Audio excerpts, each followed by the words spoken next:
Bien, ahora habiéndose generado ya dos clústeres, pasamos a la parte donde se generan tres propiamente para ver cuál es la cantidad óptima de clúster. Pero antes de pasar a eso, quería hacer la acotación de que igual uno al tiro tiene que ir viendo cómo se van comportando las variables, es decir, cómo se van comportando los clústeres generados y para después compararlos con los demás. Por ejemplo, aquí vimos que estaban los centros muy polarizados en una parte inicial del cálculo y que posteriormente cambian, obviamente siempre los centros de clúster finales son distintos y tenemos valores muy medios y muy extremos. ¿Cuál es el problema? Si nosotros nos vamos a clúster de pertenencia, vemos que tanto Camila como Matías, que son dos casos que pertenecen al clúster 1, tienen distancias muy grandes respecto al clúster de pertenencia. 7.9 en el caso de Camila y 7.1 en el caso de Matías.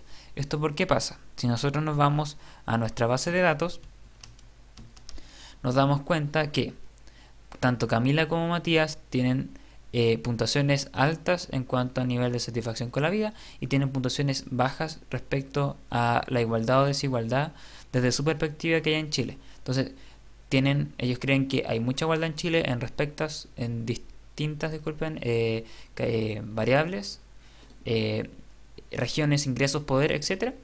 Y además puntúan muy alto respecto a los demás en cuanto a índice de satisfacción con la vida. Entonces podemos ver que tienen características que los hacen distintos posiblemente a otros compañeros de clúster que como puede ser en el caso de los demás compañeros de clúster, por así decirlo, que ya están agrupados dentro del clúster 1.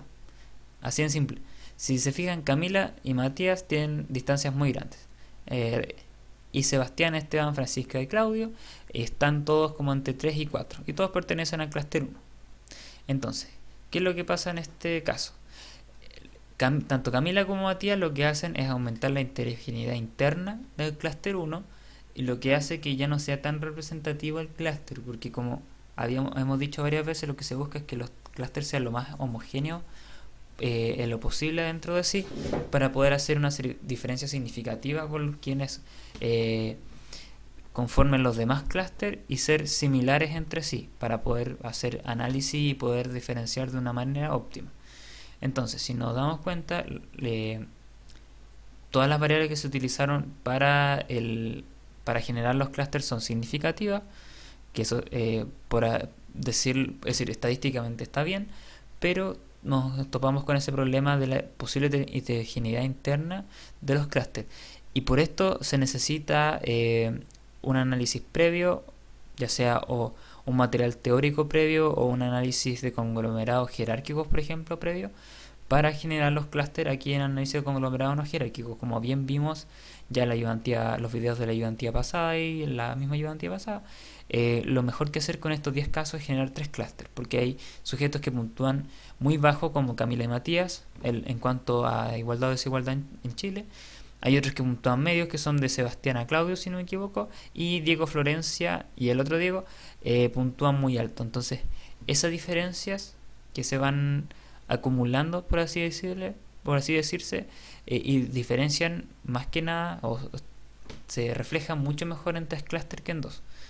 Eso es como preliminarmente, todavía no hemos visto el resultado de 3 clústeres y por ejemplo aquí nos podemos dar cuenta que el clúster 1 lo conforman 7 personas y el clúster 2 3, que ya están como desiguales. Eso no es que sean 3000 y 7000, sino que es una coma. Entonces esos son valores decimales que en el fondo no hay ninguno. Entonces son 7, 3 y 10 los válidos totales. Entonces lo que ahora vamos a hacer, como bien dice la guía, es generar para 3 clústeres. Entonces nos vamos a SPSS, nos vamos a analizar, clasificar clúster de K-medias, se mantienen todas las opciones que ya habíamos puesto, guardar clúster de pertenencia, en opciones ponemos todos menos información de clúster para cada caso.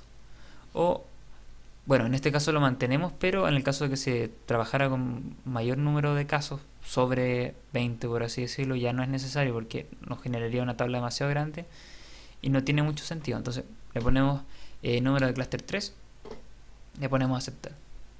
Entonces estos son los resultados que nos da. Para clúster 1 la media de las variables es valores muy bajos, para clúster 2 muy altos y para el 3 medios, como ya habíamos visto en análisis de clúster jerárquico. En el historial de iteraciones se necesitaron solo dos cálculos para reducir la heterogeneidad interna y mantener lo más alta posible la heterogeneidad externa. Eso significa que los casos eran, como por así decirlo, muy fáciles de agrupar. Estaban como muy claramente, tienen una dirección muy clara, como ya se fijan en los clústeres iniciales, que va a haber un clúster con valores muy bajos, otro con muy altos y otro con medios. Entonces nos vamos a cada uno de los sujetos y su clúster de pertenencia y nos damos cuenta que se generaron tres clústeres y que las distancias entre el centro del clúster y los sujetos no sobrepasan 3, no sobrepasan la medida 3. El más alto es Esteban respecto al centro de su clúster, que es de 3.1. Ya no hay valores de 7 como en el cálculo anterior. Los clústeres finales, como podemos ver, son clúster 1 casos que tienen puntuación muy bajo, clúster 2 muy alto y clúster 3 puntuaciones medias. Las distancias finales de los clústeres se pueden apreciar acá. Dice respecto el clúster 1 respecto al clúster 2 y el clúster 1 respecto al clúster 3, etcétera. Se ve la distancia entre cada clúster, que son amplias entre cada uno, si se fijan, entre 10 y 20. Los más lejanos son el 1 con el 2, que se diferencian en 21 puntos de distancia. Y ANOVA nos dice que todas las variables ingresadas para hacer los clústeres son significativas. Entonces todas aportaron estadísticamente para poder diferenciar esos grupos. Que en este caso es cuán igual o desigual cree que es Chile, tanto a nivel general, la P8, la pregunta en general, y la pregunta ya especificada para regiones, ingresos, poder, etc. Y al final podemos ver que la distribución de casos por cada clúster es más igualitaria. En el primer clúster son 2 casos, en el segundo 3 y en el tercero son 5 casos. Entonces, ¿cuál es la importancia de esto? Ya con los resultados y con la información anterior que tenemos sobre análisis de clúster jerárquico, podemos decir preliminarmente que es mejor manejarse con 3 clústeres, disculpen, que 2, porque nos diferencia mejor en los grupos. Los centros finales de clúster nos quedan como más marcados, si son como valores muy bajos, muy altos y medios, entonces como que ya se empieza a polarizar.